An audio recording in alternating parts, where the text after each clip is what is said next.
Deklarasi dukungan terhadap Ganjar Pranowo sebagai Presiden Republik Indonesia tahun 2024 berlangsung di Kampung Solo, Kecamatan Pangkajene, Kabupaten Pangkep, Sulawesi Selatan.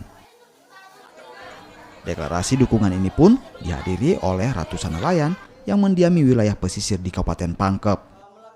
Kelompok nelayan sudah dibentuk di Bantaeng, Jeneponto, Takalar, Goa, dan Maros.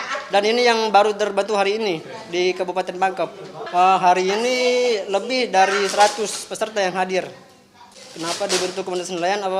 Agar para nelayan dapat lebih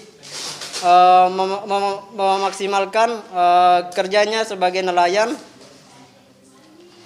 dan biar penghasilan mereka lebih bagus.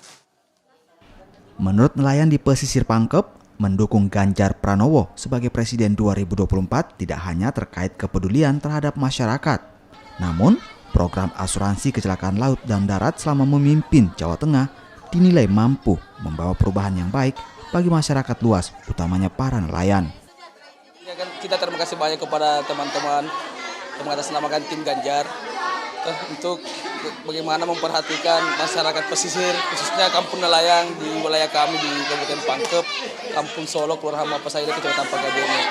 Tapi kami sangat berharap kegiatan ini tidak hanya sebatas formalitas saja untuk menuju hal-hal yang sifatnya pendidikan kepentingan, tetapi kedepannya butuh diperhatikan lebih lagi untuk seluruh masyarakat pesisir seperti itu, Bang.